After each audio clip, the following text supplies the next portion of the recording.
शादी के माहौल से घर खाली हुआ तो घर पर सिर्फ मैं और मेरी विधवा चाची ही रह गए। पापा अपनी ड्यूटी पर दिल्ली चले गए थे। दीदी को याद करके 2 दिन बाद शाम के समय चाची रोने लगी। मैंने उनसे पूछा कि क्या हुआ तो वो बोली कि लता बदला हुआ नाम की याद आ रही है। मैं उनको चुप कराने लगा। चुप कराते कराते वो मुझसे गले से लिपट कर रोने लगी। चाची के शरीर की गर्मी से मुझे करंट सा लगा। उनकी नींबू मेरे सीने से दबने लगी। इससे मेरे अंदर आग दहकने लगी। जैसे तैसे मैंने उन्हें चुप कराया। अब इधर मैं आपको अपनी चाची के बारे में बता दूं। उनकी उम्र 48 साल है। भरा हुआ शरीर है। चाची एकदम गोरी है।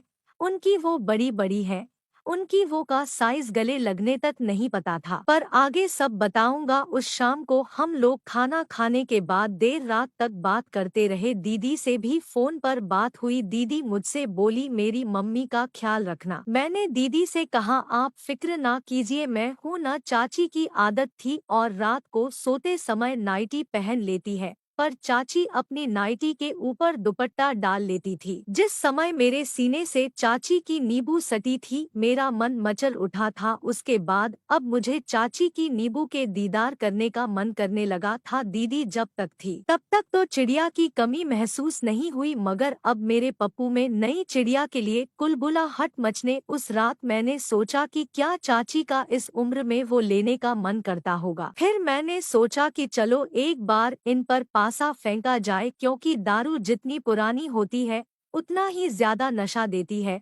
बस फिर क्या था, मैं चाची की नींबू के दीदार पाने के लिए लगा रहता था, पर उनके सीने दुपट्टा रहता था तो कुछ दिखता ही नहीं था। पर कहते हैं ना कि नजरे जमाए रखना नकाब हो या नसीब, सरकता जरूर है। चाची जब भी कहीं बाहर जाती थी तो वे अपने मुंह पर दुपट्टा बांधती थी। इस उम्र में भी वो नहीं पहनती थी। उनकी वो से कसे हुए नींबू को देखकर मैं समझ गया कि कहीं ना कहीं इनमें अभी जवानी बची है। मैं कोशिश करता था कि ज्यादा से ज्यादा समय उनके साथ बिताऊं, इसलिए मैं उनके आसपास रहने के बहाने खोजता रहता था। मैं उनके लिए कभी दूध वाली आइसक्रीम लाता, कभी समोसे, कभी कोई सामान लाता और हम दोनों साथ में खाते। चाची सुबह उठकर सबसे पहले सुबह के कार्य करके नहा धोकर ही रसोई में घुसती थी। ये देखकर मैंने भी मन में ठान लिया था कि इस काम की शुरुआत सुबह ही की जाए। अगली सुबह चाची के उठने से पहले आधे घंटे पहले उठकर मैंने 2 गिलास पानी पिया और चाची के उठने का इंतजार करने लगा। उनके उठते ही मैं ऐसा हो गया कि जैसे सो रहा हूँ। चाची बाथरूम में चली गई। उनके जाने के बाद मैंने उनको सोचकर पप्पू छू कर उठा दिया। फिर बाथरूम के दरवाजे पर जाकर कहने लगा, चाची जल्दी बाहर आइए, मुझे वो करने जाना है।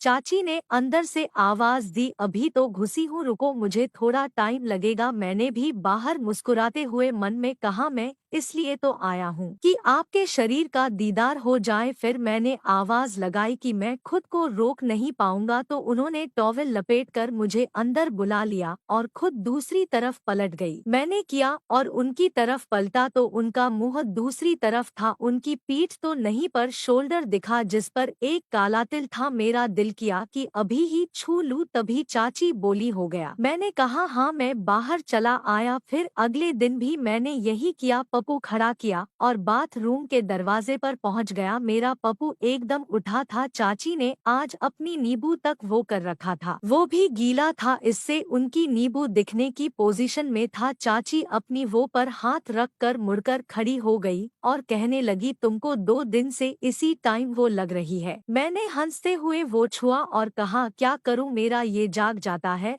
वो भी मेरी बात सुनकर हंसने लगी। जब मैं पीछे मुड़ा तो मैंने देखा कि चाची के गीले बाल उनकी कमर और पीठ को ढके हुए थे, पर पीछे को नहीं ढक पा रहे थे। उफ, चाची के पीछे भले गीले थे पर किसी दहकती हुई भट्टी से कम नहीं दिख रहे थे। चाची की वो किसी 2 पहाड़ों के बीच का रास्ता लग रही थी। मैं देखता रहा। चाची को शायद एहसास हो गया था कि मैं उनको देख रहा हूँ तो उन्होंने बड़े प्यार से कहा, जाओ अब मैं रूम से बाहर आ गया। तीसरी सुबह मैंने आधे घंटे पहले पानी पी लिया और लेटकर चाची को सोचकर पप्पू छू रहा था, तभी चाची ने सुबह मेरे रूम की लाइट जला दी और मेरे वो को मेरे हाथ में देख लिया। मैंने तुरंत चाची को पकड़कर अपनी बाहों में भर लिया। चाची कहने लगी, ये क्या कर रहे हो? मैंने कहा, जो अभी आप देख रही थी। चाची अपने आप को मुझसे छुड़ाने की कोशिश करने लगी, तभी मैंने उन्हें बेड पर पटक दिया और उनके गालों को चूमने लगा। चाची हाथ पैर मार रही थी, तभी मैंने उनकी नाइटी चीर दी और उनके गुब्बारे को दबाने लगा और पीने लगा। चाची अब शांत हो गई थी और वह भी मेरा साथ देने लगी। फिर मैंने उनके साथ 1 घंटे तक वो सब किया।